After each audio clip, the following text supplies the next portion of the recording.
Congress party Congress party రాజ్యాంగం ఈ రోజు మనం ఈ స్వేచ్ఛ ఉన్నదంటే ఆయన రాజ్యాంగం వల్లే స్వేచ్ఛ ఉంది. ఆయన ఇవాళ మనము ఈ రోజు ఇంతగా బతుకుతున్నామంటే ఆయన వల్లనే, ఆయన చొరవతోటే ఇవన్నీ నడుస్తున్నాయి. కాబట్టి ఊపుకునేది లేదు. బీజేపీని రాబోయే దినాల్లో పొందబెట్టే సమయం వస్తుంది, వచ్చి తీరుతుంది.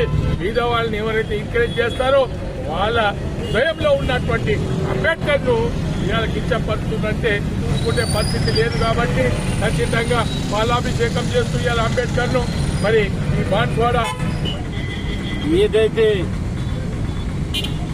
అగ్రవర్ణ అమిత్ షా తన అగ్రవర్ణ ఆధిపత్యాన్ని దేశానికి స్వతంత్రం వచ్చి 100 సంవత్సరాలైనా మళ్ళీ అదే ఆధిపత్యాన్ని కొనసాగిస్తూ అంబేద్కర్ గారి పట్ల పార్లమెంట్లో చేసిన ఏదైతే అనుచిత వాక్యాలు ఉన్నాయో దాన్ని తీవ్రంగా ఖండిస్తున్నాము. ఇవాళ ఇది ఒక పార్టీకి సంబంధించిన సమస్య కాదు, యావత్ భారతదేశంలో ఉన్న బీద బడుగు బలహీన వర్గాల యొక్క సమస్య. ఆయనను అందరూ కూడా ఒక ఆరాధ్యంగా భావించే వ్యక్తి డాక్టర్ బాబాసాహెబ్ అంబేద్కర్. ఇవాళ భారతదేశంలో స్వేచ్ఛ స్వతంత్రంగా అన్ని వర్గాలు, అన్ని మతాలు, అన్ని కులాలు స్వేచ్ఛగా బతుకుతున్నారంటే అది ఆయన పుణ్యమే.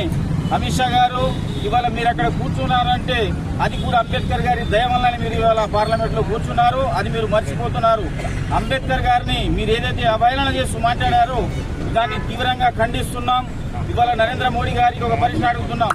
వాస్తవంగా మీకు అంబేద్కర్ గారి పట్ల గౌరవం ఉంటే ఏదైతే అమిత్ షా గారు అన్నారో అమిత్ షా గారికి మీ కేబినెట్ నుంచి ఆయనను తొలగించండి అని నేను ఈ సభాముఖంగా నేను అంబేద్కర్ సాక్షిగా మీకు మా దళిత బడుగు బలహీన వర్గాల తరఫున కోరుకుంటున్నాము.